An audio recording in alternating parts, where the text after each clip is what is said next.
2 ہفتے کے بعد سب بھول جائیں گے کیا ہو. وہ پیرنٹس، ان کے لوائقین صرف وہ پریشان رہیں گے، روتے پیٹتے رہیں گے اپنے بچوں کے لیے، نہ ان کی باڈی ملیں گی. سو اس کے لیے اگر کرنا ہے تو then we have to find a plot. سب کو پتہ ہے روٹ کاز کیا ہے. کوئی بچہ یہاں سے نہیں جا سکتا فیک پاسپورٹ کے اوپر، فیک ویزے کے اوپر، انلیس امیگریشن ایف آئی اے اس میں انوالو نہ ہو.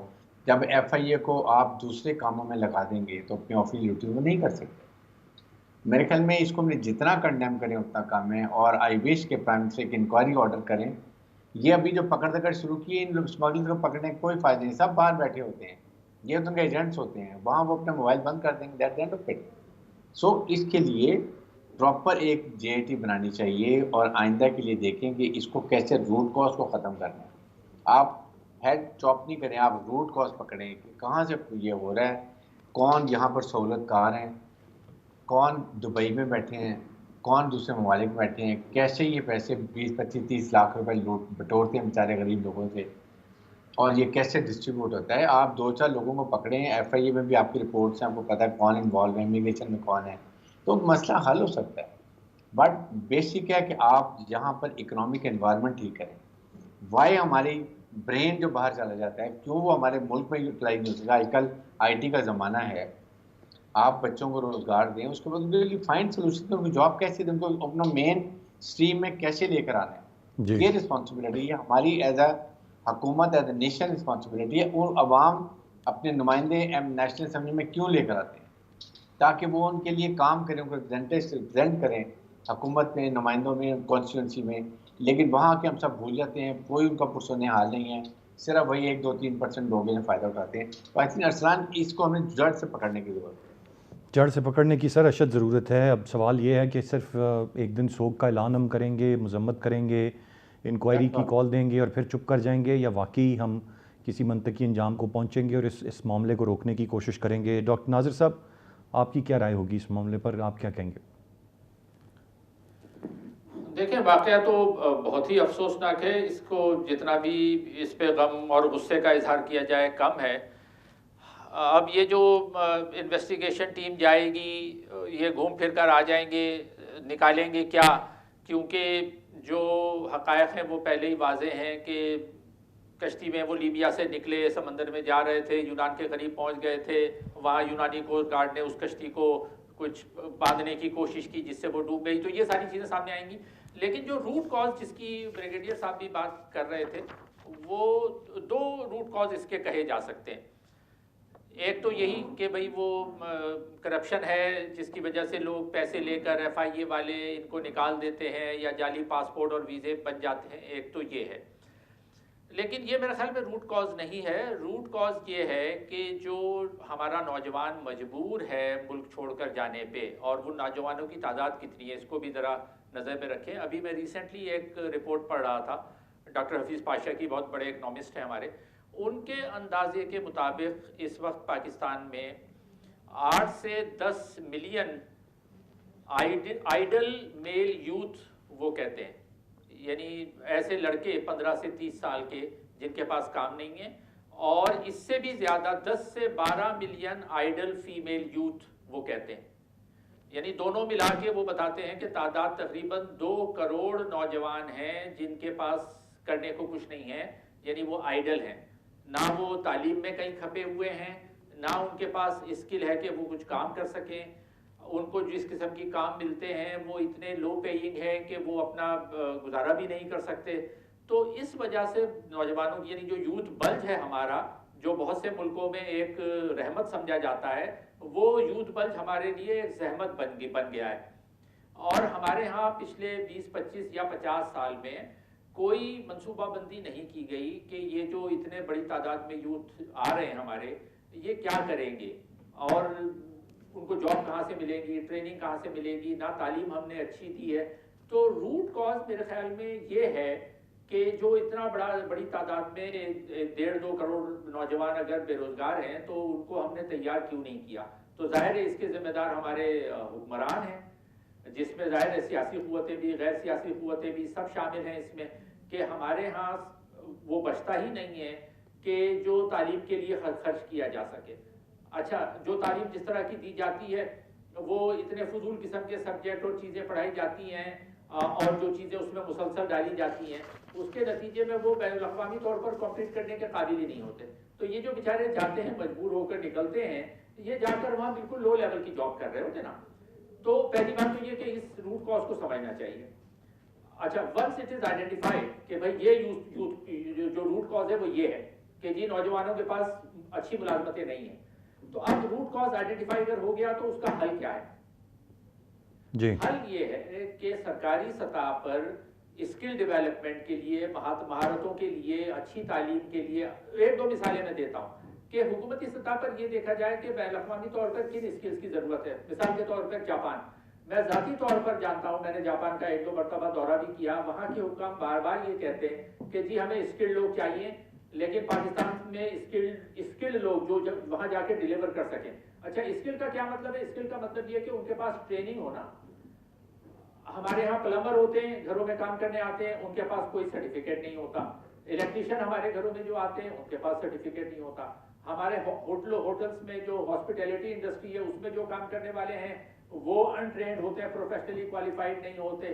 اچھا نرسز ہمارے یہاں وارڈ وائز جو اسپتال میں پیرا میڈیکل اسٹاف ہے، آپ نے درست وہ فرمایا properly ڈاکٹر صاحب. qualified یہ نہیں یہ ہوتا. تمام تر سکلز جو ہیں، بے شک اگر ہم فارمل ایجوکیشن نہیں دے رہے تو کسی انسٹیٹیوٹ سے کوئی کورسز، ڈپلوماز اور بہت سارے ٹیکنیکل انسٹیٹیوٹس جو اگر ہم راولپنڈی اسلام آباد کی بات کریں یا اور شہروں کی بات کریں، وہاں تھے بھی اور ایک رجحان تھا اور بڑی تعداد میں بچے بچیاں وہاں جاتے تھے، خاص طور پہ بچے جاتے تھے.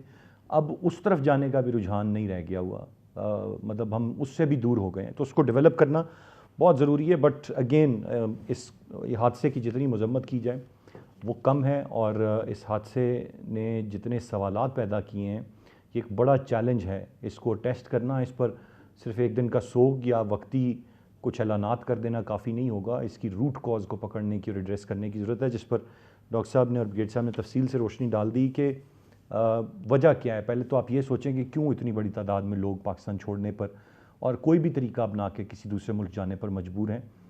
وہ لیگل چینلز کے تھرو کیوں نہیں جاتے اگر جانا ہی ہے، اور وجہ کیا ہے ان کے جانے کی. تو ان تمام چیزوں کو ہمیں ایڈریس کرنا ہوگا. اب ذرا پولیٹیکل سینیریو کی طرف آتے ہیں. دوسرا سلسلہ جاری ہے، ایک بریک کی جانب بڑھیں گے. بریک سے واپس آ کر مزید بات کرتے ہیں، ساتھ رہیے. Welcome back. گیٹ صاحب، یہ جو حالیہ بیانات ہیں، بلاول صاحب نے بیان دیا، پھر احسن اقبال صاحب کا اس پر رد عمل آیا، یہ بالکل ایک نئی چیز ہے. کس طرف اشارہ کر رہی ہے؟ یہ کیسے دیکھتے ہیں اسے آپ؟ ابھی تک تو سب بہت اچھا تھا، اب آپ سمجھتے ہیں کہ آگے چل کر یہ اب وقت آ گیا ہے، الیکشن میں جانا ہے تو وہ فائٹ والا موڈ آن ہوگا مختلف سیاسی جماعتوں کا، کیونکہ یہ تو طے کہ انہوں نے ایک پلیٹ فارم سے یہ ہے کہ اتحاد سے تو نہیں جانا الیکشنز میں. ارسلان، ایک طرف میں بات چاہنا چاہ رہا ہوں، جو پہلے انسیڈنٹ ہوا ہے کہ میرے میں حکومت کی رسپانسبلٹی ہے کہ یہ ان کی وجہ سے بچے گئے بے روزگاری کی وجہ سے. جن فیملی نے جتنے نے پیسے دیے ہیں حکومت کو کمپنسیٹ کرنا چاہیے، بہت غریب لوگ ہیں، اور یہی حکومت کا فرض ہے کہ ان کی مدد کرے اس وقت تاکہ ان کو فائنینشیل لاس ہوا، بچوں کو لاس ہوا، یہ کرے. نو کم ٹو یہ دیکھیں، سیاست میں بات یہ ہے کہ it was a marriage of convenience and that honeymoon period is over, particularly for people party and PML M. انہوں نے مخالف پارٹیاں ہیں، دونوں نے مخالف الیکشن لڑنا ہے، دونوں اسٹیک ہولڈر ہے فیڈریشن میں فیڈرل گورنمنٹ بنانے کے لیے. پوری کوشش ہے کہ اب وہ اپنے ایگزرٹ کریں گے تمام ریسورسز، اور اس میں ایک دوسرے کے خلاف بات بھی کی جائے گی. اب یہ ڈپینڈ کرتا ہے کتنی اسٹرانگ ٹون استعمال ہوتی ہے. بلاول بھٹو نے بڑی صحیح بات بھی کی ہے، اور صحیح بات کی ہے کہ اگر آپ نے فلڈ افیکٹڈ جو سندھ میں اتنا بڑا نقصان ہوا ہے، آپ نے کمٹمنٹ کی تھی کہ آپ اس کے لیے فنڈ ایلوکیٹ کریں گے، تو آپ نے کیوں نہیں کیا؟ آپ نے 1100-1200 ارب روپیہ ڈیولپمنٹ فنڈ کے لیے تو رکھ دیا اپنے ایم این اے نے اپنے کو الیکشن میں دینے کے لیے، لیکن جو جہاں دینا چاہیے وہ نہیں کیا. اور اسی لیے انہوں نے کہا کہ ہم اس کو بجٹ پاس نہیں ہونے دیں گے. پھر احسن اقبال نے کہا جی کہ یہ تو سب نے مشترکہ بات کی تھی، لیکن اس وقت ایک ڈرافٹ کی بات اور ہوتی ہے، اور اس کے بعد ابھی موقع اس کو ٹھیک کر لیا جائے. پیپل پارٹی نے اپنا پورا ہوم ورک کیا ہوا ہے. اگر آپ کو یاد ہو تو پی ڈی ایم آج سے 2 سال پہلے پی ٹی اے کی حکومت چاہتے تھے کہ ہم سب ریزائن کر دیں اور ہم سب فورس کریں کہ دوبارہ الیکشن ہو جائے. It was people party, they left P D M, they said no we don't agree to it because they wanted proper full time کے الیکشن ٹائم پر ہوں 1-2 سال کے بعد، تاکہ وہ اپنے آپ کو اسٹیبلش کر لیں، پنجاب میں اپنے آپ کو پاؤں جما لیں اور کہیں نہ کہیں اس کا فائدہ اٹھائیں.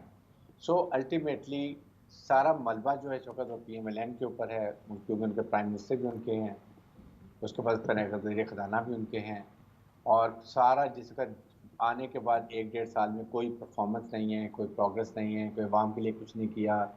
خالی آپ اگر ایک پارٹی کو گالب گلوچ کریں، توشہ خانہ، چور، ڈاکو، فورن فنڈر، یہ وہ امپورٹنٹ جو بھی کر لیں، that doesn't give you vote bank. Vote bank کے لیے آپ کو پرفارمنس دکھانی ہے. اب اسی طرح پیپلز پارٹی کو دیکھیں تو انہوں نے پورا ون ون سچویشن ان کے لیے رہی ہے، اس لیے کہ انہوں نے آپ کے سامنے فورن منسٹر نے اپنا کام پورا کیا. اس کے بعد انہوں نے اسی دوران میں سندھ کے علاوہ، سندھ میں بلکہ کراچی کی ان کی میئرشپ بھی ان کے پاس آ گئی، بلوچستان میں بھی انہوں نے اپنا ووٹ بینک کافی امپروو کر لیا، سدرن پنجاب میں انہوں نے ووٹ بینک امپروو کر لیا، KPK میں بھی ان کے پاس کوئی ووٹ بینک ہے. لیکن اگر آپ دیکھیں PMLN کے پاس سوائے سینٹرل پنجاب اور ناردرن پنجاب کے سو فار کچھ نظر نہیں آتا، انلیس کہ وہ آپ کو ڈیلیور کریں. یہ وہ چاہتے ہیں کہ 4-5-6 مہینے، اس لیے وہ کہہ رہے ہیں کہ آپ الیکشن جو ہے وہ 90 دن کے بعد، 60 ڈیز کے بعد نہ، وہ 1-2 دن پہلے اسمبلی ڈیزالو کرنا چاہتے ہیں تاکہ 90 ڈیز پہ الیکشن چلے جائے، اور اس کے بعد بھی شاید وہ کوشش کریں گے ان کو اور ٹائم ملے اور اپنا ووٹ بینک امپروو کر سکیں. پھر میاں نواز شریف کو لانے کی کوشش کریں گے ستمبر کے بعد، اس وقت پھر تاکہ وہ بھی کچھ کوشش کر سکیں. لیکن ہم جو ہے نا کرنٹ وہ یہ ہے، آپ نے ڈیلیور کرنا ہے. اب وہ عوام نہیں ہے جو یہ صرف نعرے بازی پہ نہیں جاتے، they understand there lot of awareness, یہ کرنا پڑے گا. اور اسی طرح پیپلز پارٹی بھی ہے ساتھ. آپ کی اگر دیکھیں تو پنجاب میں بہت بڑا گروپ بن گیا ہے. آپ کے پاس PMLQ ہے، پھر آپ کے پاس استحکام پارٹی ہے، then you have a peoples party, you have a PMLN. یہ سارے پنجاب میں کافی ووٹ بینک توڑیں گے. تو it is going to be very difficult situation کہ کیا بنتی ہے، اور اس کے بعد پھر کیسے کولیشن گورنمنٹ بنتی ہے، کولیشن میں کون اپوزیشن میں جاتا ہے، کیونکہ اگر سارے رائٹ سر. کولیشن میں جاتے ہیں تو پھر اپوزیشن ڈیموکریسی میں نہ ہو تو یہ بھی ایک ڈیموکریسی کو بہت بڑا خطرہ ہو جاتا ہے. Right sir. ڈاکٹر ناظر صاحب، آپ کیسے دیکھتے ہیں بلاول صاحب کا یہ جو اسٹیٹمنٹ ہے اور پھر اس پر PMLN کا رد عمل ہے، اور آگے آپ کیا دیکھ رہے ہیں کہ ابھی آپ کے خیال سے ایک دوسرے کے حوالے سے بیانات داغنے کا سلسلہ مزید بڑھے گا، یہ چیزیں ہمیں نظر آئیں گی؟ کیونکہ تھوڑا سا ایک کمپٹیشن، ایک وہ چیز تو بلٹ اپ ہوگی، الیکشن کا ایک ماحول تو بنتا ہوا نظر آئے گا. جی بالکل نظر آ رہا ہے، اور اس میں مجھے لگ رہا ہے کہ پیپلز پارٹی نے خاصی سیاسی سمجھ کا ثبوت دیا ہے پچھلے سال میں. یعنی یہ تو نون لیگ کو ماننی پڑے گی بات کہ آج وہ حکومت میں ہے پیپلز پارٹی کی وجہ سے. اگر پیپلز پارٹی اس تحریک عدم اعتماد کو اتنی تیزی سے آگے نہ بڑھاتی یا ان کو ساتھ لے کے نہیں چلتی تو شہباز شریف کبھی بھی وزیر اعظم غالباً نہیں بن پاتے. ایک تو پہلی یہ سمجھ کا ثبوت دیا. دوسرا، پیپلز پارٹی نے یہ کیا کہ وزیر اعظم کی پوزیشن ان کو دی، وزیر خزانہ کی پوزیشن ان کو دی، اور خود اپنے پاس جو دو اہم ترین جو عہدے رکھے، ایک وزیر خارجہ کا اور ایک ماحولیات کی، تو وہ دونوں چہرے جو لے کر آئے وہ ایسے تھے کہ پرفارم کر رہے تھے. شہری رحمان بھی اور بلاول بھٹو بھی اور حنا ربانی کھر، یہ سب ایسے تھے کہ جنہوں نے کام کیا. اچھا، اس کے مقابلے میں نون لیگ کچھ کر نہیں سکی. شہباز شریف ابھی تک جو ہے وہ لاہور کے وزیر اعلیٰ کے طور پر ہی بیہیو کر رہے ہیں، یعنی چھوٹی چھوٹی چیزوں کے افتتاح کر رہے ہیں جو کہ شاید کسی ایک میئر یا MPA کے لیول کا کام ہوتا ہے کہ جی وہ یہاں IJ پرنسپل روڈ بن گیا ہے اسلام آباد میں، پنڈی میں، تو اس روڈ کا جا کے افتتاح کر رہے ہیں. تو یہ اب 25 کروڑ کا پاکستان ملک ہے، اس کے وزیر اعظم کا یہ کام ہے کہ وہ سڑکوں کا افتتاح کرے. تو یہ اس کے اہل ثابت نہیں ہوئے. دوسرا، انہوں نے غلطی یہ کی کہ اسحاق ڈار کو وزیر خزانہ بنایا، جو میرا خیال ہے کہ اس کے بالکل اہل نہیں تھے. انہوں نے آنے کے بعد مزید خرابہ کیا، IMF سے ڈیل کو کنکلوڈ نہیں کر پائے، اور ابھی بھی ملک جو ہے وہ دیوالیہ ہونے کے دہانے پہ کھڑا ہوا ہے. رائٹ. تو اس پس منظر میں اگر دیکھا جائے تو پیپلز پارٹی کا یہ بیان جو ہے وہ بالکل درست ہے. یہ انہوں نے اچھا بجٹ نہیں بنایا. انہوں نے جو کمٹمنٹ کیے تھے کہ یہ سیلاب زدگان کے لیے پیسے رکھیں گے، وہ انہوں نے رکھے نہیں. اچھا، اگر یہ رکھ بھی دیتے تو ظاہر ہے کہ یہ ہمارا بجٹ جو ہے یہ خسارے کا بجٹ ہے. ہماری جو آمدنی ہے وہ زیادہ تر ہماری چلی جانی ہے قرضوں کی ادائیگی میں اور دفاع میں، اور ادھر ادھر ڈیولپمنٹ کے لیے کچھ ویسے ہی بچنا نہیں ہے، جس کے لیے اگر کہیں سے ہمیں قرضہ ملے گا تب یہ بجٹ آگے چلے گا. تو اور پھر PTI جو سب سے بڑی مخالف جماعت تھی وہ تقریباً ختم ہو چکی ہے. تو اگر یہ پی ٹی آئی کا یہ حال نہیں ہوتا تو غالباً پیپلز پارٹی اور نون لیگ مل کر پی ٹی آئی کے خلاف کوئی اسٹریٹجی بناتے. لیکن اب پیپلز پارٹی یہ سمجھ رہی ہے کہ P T I is out of the way. تو جب پی ٹی آئی الگ ہو گئی ہے تو اب اصل مقابلہ کس سے ہونا ہے الیکشن میں؟ وہ ظاہر نون لیگ سے ہونا ہے. تو اب پی پی کی کوشش یہی ہوگی کہ نون لیگ کو مزید ایکسپوز کیا جائے. بڑے پیمانے پر یہ ایکسپوز تو ہو ہی چکے ہیں اپنی نااہلی کی وجہ سے, لیکن مزید جتنا دن یہ اقتدار میں رہیں گے, خاص طور پہ یہ اسحاق ڈار صاحب کی نااہلی کی وجہ سے نون لیگ کو مزید نقصان پہنچے گا, پہنچ تو چکا ہے. اور الٹیمیٹلی جب یہ الیکشن میں جائیں گے تو نون لیگ کے پاس کچھ بھی نہیں ہوگا دکھانے کے لیے, اور اس کا فائدہ ظاہر ہے جیسے ابھی کہا گیا وہ پیپلز پارٹی کو ہوگا. تو یہ بالکل اس چیز کا امکان موجود ہے کہ پیپلز پارٹی کی کیلکولیشن میں وہ اپنے آپ کو بہتر پوزیشن میں دیکھ رہی ہے, اور اگلے الیکشن میں ان کی کوشش ہوگی کہ وہ اگر انفرادی طور پر نہیں تو کم از کم مخلوط حکومت بنا کر پیپلز پارٹی کا وزیر اعظم لے آئیں.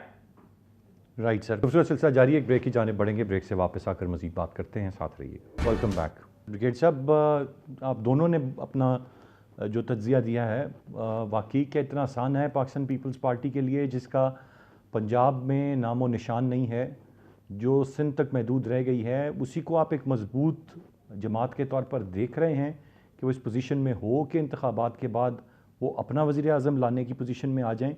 Do you see it happening, is it that easy? Very difficult, there is no doubt Arslan, I agree with you. لیکن بات یہ ہے کہ یہ دیکھنا ہے کہ اس وقت کیا گراؤنڈ ریئلٹی کیا ہے. پیپلز پارٹی وانٹ کہ اکتوبر میں الیکشن ہوں رائٹ ٹائم کے اوپر, so that P M L N کو زیادہ ٹائم نہ ملے اور تاکہ وہ اپنے آپ کو اپنا ووٹ بینک امپروو کر سکے. Whereas P M L N wants کہ کم از کم مارچ اپریل ہو جائے, ان کو 6-7 مہینے مل جائیں اور اس میں وہ اپنا ووٹ بینک امپروو کرے, because they will be government. ابھی گورنمنٹ میں ہے, فنڈ وہ ریلیز کر دیں گے اور اپنے کانسٹیٹوئنسی میں M N A M P O کو پنجاب کے لیے وہ کوشش کریں گے. ایشو یہ ہے کہ پیپلز پارٹی نے پہلے مجھے لگتا ہے کہ پی ایم ایل این سے بھی پی ایم ایل کیو سے بھی ڈیلنگ کی ہے, کیونکہ وہ چودھری شجاعت سے ملے تھے سب جا کے.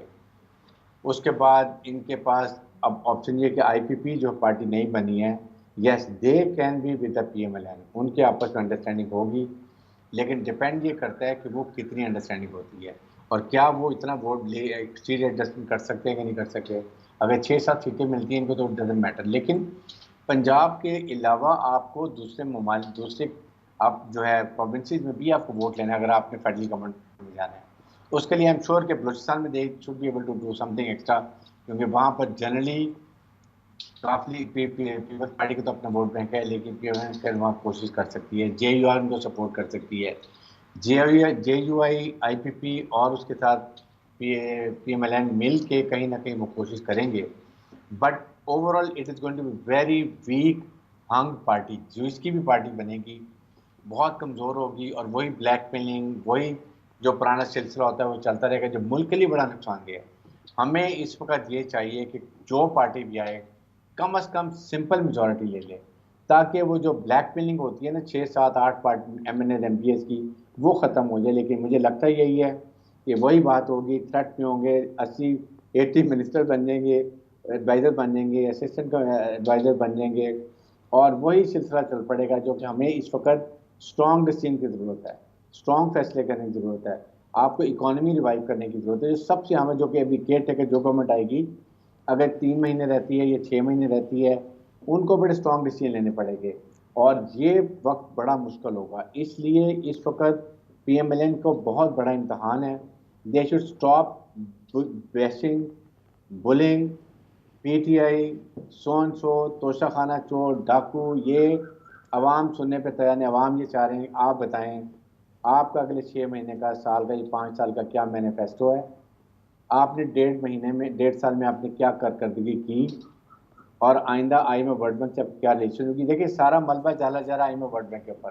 فائنانس منسٹر جو لینگویج استعمال کرتے ہیں, میں ڈرتا نہیں ہوں, میں ڈیل کرتا رہوں, میں یہ کر دوں گا, وہ کر دوں گا, they are not pushed. Because دیکھیں وہ کیا کہتے ہیں ارسلان, وہ یہ کہتے ہیں ہمیں آپ سے کوئی کنسرن نہیں, ہم یہ چاہ رہے ہیں آپ یہ بتائیں کہ آپ نے اپنی ارننگ بڑھانی ہے اور ایکسپینڈیچر کم کرنا ہے. جو ایک گھر میں بھی ایسے ہی ہوتا ہے, اگر آپ کی ایک بیوی کو ہسبینڈ لا کے 70,000 تنخواہ دیتا ہے تو وہ اس کے بعد وہ اس کو اسی میں مینیج کرنا ہے. وہ پھر آپ ادھار نہیں, میں ایک دفعہ مانگے گی رشتے دار, سیکنڈ ٹائم کوئی نہیں دے گا.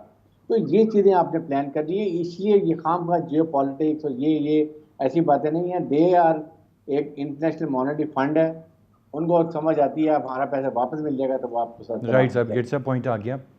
ڈاکٹر ناظر صاحب, ڈو یو سی کہ الیکشنز کے حوالے سے جتنے بیانات دیے جا رہے ہیں پی ایم ایل این کی طرف سے, کبھی ایک وزیر دیتے ہیں, کبھی دوسرے دیتے ہیں, کبھی تیسرے دیتے ہیں کہ جی یقین رکھیں وقت پر ہوں گے الیکشن, یہ الیکشن جو ٹائم فریم ہے اکتوبر نومبر کا, اسی میں ہوتے ہوئے آپ دیکھ رہے ہیں؟ میں تو دیکھ رہا ہوں کیونکہ اس کے سوا کوئی چارہ نہیں ہے آئینی طور پر.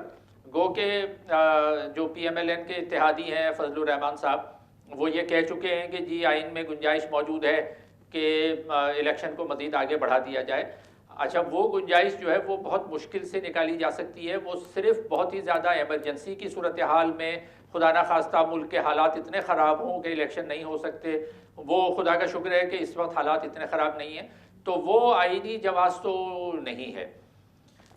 لیکن جو میں زیادہ خطرناک صورتحال جو دیکھ رہا ہوں, جو ممکن ہے, خدا کرے کہ ایسا نہ ہو, وہ یہ ممکن ہے کہ انہوں نے پی ایم ایل این نے آئی ایم ایف سے ڈیل نہیں کی. اچھا, اب مہینہ ڈیڑھ مہینہ ان کا رہ گیا ہے, اس کے بعد کیئر ٹیکر گورنمنٹ آنی ہے اور اتنے پیسے نہیں ہوں گے کہ یہ خرچہ چلا سکے یا کیئر ٹیکر گورنمنٹ چلا سکے. ایک تو اس چیز کا امکان ہے کہ اس سے پہلے ہی پیپلز پارٹی جو ہے وہ بجٹ کو اپروو نہ کرنے دے. اچھا, اس صورت میں کیا ہوتا ہے, میں مثال دیتا ہوں. انڈیا میں جو آخری مرتبہ جو شدید اکنامک کرائسس ہوا تھا 30 سال پہلے, 1991 کی بات ہے, چندر شیکھر کی گورنمنٹ تھی, منورٹی گورنمنٹ, اور وہ کانگریس کی سپورٹ سے تھی. اور جب بجٹ پیش کیا گیا, یہ بات ہے مارچ 91 کی, کیونکہ وہاں کا جو مالی سال ہے اس وقت شروع ہوتا ہے, تو کانگریس نے سپورٹ وڈرا کر لی, تو بجٹ منظور نہیں ہوا اور فوراً الیکشن میں جانا پڑا 3 مہینے کے اندر. تو اس کا امکان موجود ہے کہ یہ بجٹ منظور نہ ہو اور فوراً الیکشن میں جانا پڑے. دوسرا یہ کہ جو کیئر ٹیکر گورنمنٹ ہے وہ جو آئے, تو اس میں اگر یہ فیصلہ کیا گیا کہ جی اتنے پیسے نہیں ہیں کہ ہم الیکشن کریں, اور کیئر ٹیکر سیٹ اپ کو, کیونکہ بعض حلقوں کی طرف سے یہ بات آ رہی ہے کہ کیئر ٹیکر سیٹ اپ کو 2-3 سال کے لیے بڑھا دیا جائے, 2-3 سال کے اور لیے, الیکشن نہ کرایا جائے. ہاں, جیسے بنگلہ دیش میں ایک دفعہ ہو چکا ہے, لیکن وہ بہت غلط ہوگا اور بہت خراب ہوگا, اور اس کی مداحمت کرنی چاہیے تمام سیاسی قوتوں کو. اگر وہ ہوا تو ملک کے لیے, جمہوریت کے لیے ٹھیک نہیں ہوگا. لیکن اس کا امکان یہ فار فیچڈ ہے, یہ کام ہے. آپ کے سوال کا جواب یہ ہے کہ کیا میں الیکشن کو وقت پہ ہوتے دیکھ رہا ہوں, میرا جواب یہ ہے کہ ہاں میں وقت پہ ہوتے ہوئے دیکھ رہا ہوں. رائٹ سر, اس میں میں نون لیگ کو کوئی اچھی کارکردگی دکھاتے ہوئے نہیں دیکھ رہا. پوائنٹ آ گیا سر. بہت دونوں رسپیکٹیبل گیسٹ کا بہت شکریہ ادا کرنا چاہوں گا میں. ناظرین, آج کے پروگرام سے اتنا ہی. ارسلان خالد کو اجازت دیجیے, اللہ نے کے بعد.